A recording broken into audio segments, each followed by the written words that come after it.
Salut les bricoles-tout! Alors aujourd'hui on va découvrir une distribution Linux assez stylée, assez bien conçue parce qu'il y a pas mal de modules, on peut configurer beaucoup de choses dedans. On peut l'établir pour configurer ça pour une machine qui pourrait servir pour la gestion d'imprimantes 3D. On peut même s'en servir pour photocopieur en fait en raccordant une imprimante et un scanner, puisque c'est des fonctions de base et il y a des outils déjà prévus pour ça. Mais bon, la fonctionnalité première de cette distribution Linux, c'est d'avoir un Linux conçu de façon assez stable, fonctionnel et surtout qui fonctionne avec des anciennes machines, pas forcément très rapides, mais qui s'adaptent très bien. Parce que là, on est sur des machines j'ai mis 3 gigas, je crois, voire 2, et avec un corps de duo. Donc du coup, c'est des machines qui ont plus de 10 ans, voire 15 ans. Donc là, je suis en train de vous montrer comment on procède à l'installation via l'outil, vous voyez tout en haut à gauche, installation Linux Lite. Là, on sélectionne la langue du clavier. On va prendre breton, ça peut être sympa, hein. On va prendre AZERTY. Après, on va établir la zone où on est. Donc, dans quelle zone sur la carte on est situé. Donc, en cochant le lieu de l'installation pour avoir les meilleurs paramètres. Donc, c'est en train de se charger.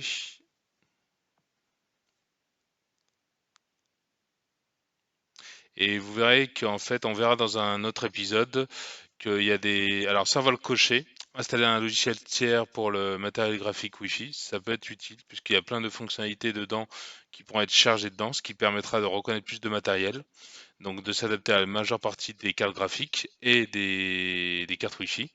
Donc on va le rajouter, c'est assez utile pour ça. Donc il va charger les pilotes Ubuntu. Il y a des utilitaires de compression un moyen d'établir le réseau, en fait, de savoir ce qu'il y a de connecté dans l'outil network. Il y a les paramètres aussi, on pourra voir qu'il y a pas mal de choses qu'on peut configurer, donc ça permet de faire des machines assez simples à configurer. Une des fonctions premières, j'avais rangé en hauteur, en fait, c'était une pièce qui est montée jusqu'à 3 mètres et on avait fixé des enceintes de chaque côté de la pièce et on avait accordé un tout petit boîtier. C'était un peu surélevé, en fait, ça passait au-dessus d'une porte. Et donc l'accessibilité était pas simple, mais il suffit de l'allumer, de la mettre en fonction et de configurer un petit outil qui permet de le couper toutes les semaines pour le relancer. Comme ça, on n'a pas à le faire. Mais on avait l'outil qui permettait d'y accéder à distance via une commande SSH et de gérer à distance. Et on avait configuré, en fait, on avait raccordé un câble audio dedans et on avait mis un sorte de DAB en fait qui permettait de gérer de l'audio dedans. Et on switchait sur des playlists via un smartphone en Bluetooth et on chargeait en fait via un petit plugin en fait on chargeait, ça communiquait directement et ça lançait la musique directement dans la boutique. C'était dans une boutique située, alors à l'époque c'était à Toulouse, donc je pourrais même vous indiquer l'adresse, ça y est encore, mais bon après il faudra que je voie avec le propriétaire s'il veut bien que bon, ça lui ferait de la pub, mais c'était pour lui donner une certaine ambiance en fait. Parce qu'en plus, c'était surélevé sur 1 mètre et on avait encore de la place. Donc lui rangeait certains outils qu'il avait besoin au cas où, une sorte de caisse outils qui est en haut, et il avait mis ça en haut. En fait, pour vraiment avoir de la place, parce que c'était une petite boutique, donc on a essayé d'optimiser au mieux, et de quand même avoir cette fonction de système audio. Mais ce PC à la base servait pour comment dire, des outils de sauvegarde, de backup. Et il y avait un petit outil, une petite interface web en fait qui permettait de configurer en fait une carte qui s'affichait sur un écran. En fait, pour indiquer comme quoi ils sont situés ici, ainsi de suite, et ça actualisait, ça montrait des images en fait. Il y avait une triple fonctionnalité puisqu'il chargeait dans un plugin en fait l'affichage de cette carte et affichait aussi des images de ce que faisait la personne dans sa boutique. Et ça servait de backup, puisque le PC était largement suffisant et puissant pour pouvoir permettre ces trois activités-là. Donc le backup, l'affichage de la carte, la map, qui était chargée avec les images de présentation de la boutique, le backup, comme je disais, et le logiciel DAB de musique. Alors là, c'est préchargé, mais ça a l'air de mettre du temps. Bon, en tout cas, ça tourne toujours. Donc ça devrait plus tarder à... Voilà, ça se recharge, ça se relance. Et ça se lance donc du coup sur la configuration de l'installation, à savoir comment on va la configurer. Donc là, pour l'instant, soit on pourrait faire autre chose et du coup configurer totalement la partie de boot, la partie où il y a Linux Lite et la partie swap. Dans certains cas, on n'est pas obligé d'utiliser la partie swap, j'expliquerai ça dans un autre épisode, mais on peut la rajouter. Là, ce qu'on va faire, on va lancer l'effacement du disque, puisque là, je suis sur un disque où il y a des éléments déjà dedans de configurer, mais je souhaitais reconfigurer tout à neuf, on va dire. Donc, je vais tout reconfigurer, je laisse effacer le disque et installer Linux coché, et j'ai cliqué donc du coup sur installer maintenant. Donc là, ça va charger, ça va scanner le disque et proposer une installation.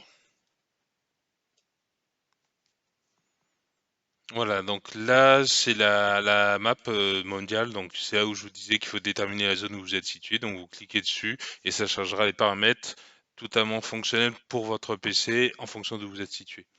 Et ça permet de configurer la date et l'heure plus facilement. Donc maintenant, on va indiquer des informations de configuration, donc surtout le nom d'utilisateur qui vous sera demandé de le saisir ou soit sera affiché automatiquement, ainsi qu'au mot de passe qu'on va confirmer 2 fois. Les deux exemples, votre nom et le nom de votre ordinateur, vous pouvez mettre ce que vous voulez, hein, vous n'êtes pas obligé de mettre comme moi ce que j'ai fait. Alors après, vous allez ouvrir la session automatiquement. Donc, soit vous pouvez le faire, mais ça ne demandera pas le mot de passe au démarrage, ce qui peut être pratique, mais en même temps pas sécurisé. C'est-à-dire que quelqu'un qui allume rentre directement dans la session et il peut faire ce qu'il veut. Bon, ensuite, il faudra quand même le mot de passe route de cette distribution Linux quand même. Donc après, ce qu'il faudrait mieux faire, c'est demander mon mot de passe pour ouvrir une session et ensuite cliquer sur continuer. Donc là, pareil, ça va charger, ça va scanner les paramètres et ça va commencer à charger l'installation de ce Linux. Donc maintenant, vous voyez le cadre de chargement de tous les paramétrages en train de s'initialiser. Il va tout configurer, tout a été mis en place. Je l'ai accéléré pour pas avoir à attendre parce que sinon l'installation durerait très longtemps. Donc là, voilà, ça c'est fini. Donc là, il va demander à couper enfin, à relancer le PC pour pouvoir configurer entièrement le PC. C'est à ce moment-là que vous retirez votre clé USB.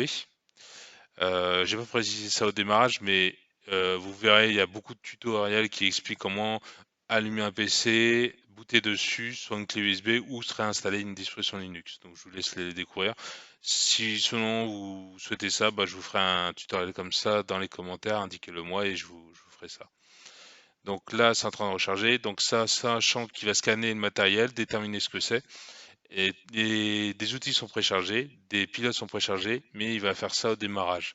Donc vous aurez comment dire, la distribution Linux totalement configurée au premier démarrage. Voilà, donc là il va nous demander de le retirer, la clé USB, c'est à ce moment-là que vous allez le retirer, et ensuite appuyer sur Enter. J'allais dire Enter, mais Entrée. Et par conséquent, du coup, le PC se coupe. Ça, VirtualBox, c'est un outil qui permet de créer des VM, de configurer des réseaux, de plusieurs PC configurer un réseau pour faire des essais ou mettre en production des outils. Là, je m'en suis servi pour vous présenter le tutoriel, mais de base, c'est ça en fait. Vous aurez un BIOS qui va charger avec le logo après de Linux qui va se lancer. Voilà, donc là, j'ai l'outil qui est en train de scanner. Vous aurez ça pratiquement tout le temps au démarrage. C'est assez rapide, même sur des PC assez anciens. Sachant que la première fois que vous allez le lancer, vous allez voir, c'est un peu plus long. Mais sinon, après, ça sera assez rapide. Voilà, donc l'outil là, vous demande de vous connecter, vous saisissez votre mot de passe, vous faites entrer, un petit chargement, et dans 10-15 secondes, ça devrait être bon. Je vous affiche la configuration complète pour que vous ayez une idée de sur quel PC ça peut tourner. Et petite musique d'ambiance. Voilà, vous aurez ce genre d'outil de fenêtre qui va se lancer au démarrage. Donc ça, on va le réduire. Ça, on n'est pas obligé forcément de le faire tout de suite en fait. Mais vous pouvez faire une mise à jour des noms. Ça permettra d'autres choses qu'on verra par la suite. Là, ce que je suis en train de faire, vous n'êtes pas obligé de le faire. C'est une petite config, enfin un petit placement d'icône que je préfère positionner en haut, mais vous n'êtes pas du tout obligé de le faire, hein. Vous pouvez totalement le configurer comme vous voulez. Là, on va survoler toutes les catégories de possibilités qu'il y a, paramètres, donc qui permettra de paramétrer votre PC. Vous avez de l'infographie, puisqu'à la base, Lite aussi peut faire l'infographie. Vous verrez qu'il est assez quand même puissant, assez réactif, même avec des PC un peu usés, on va dire.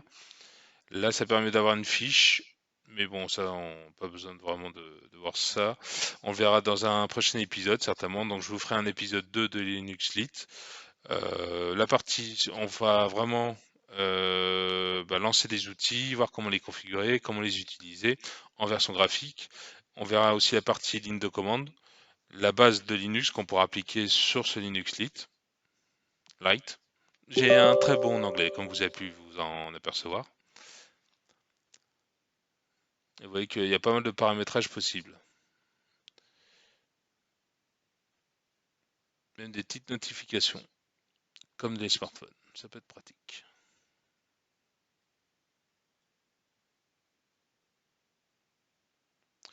Donc on va se laisser sur ça et n'hésitez pas à revenir, comme ça je vous ferai redécouvrir complètement toutes les fonctionnalités possibles avec Linux Lite et les autres distributions.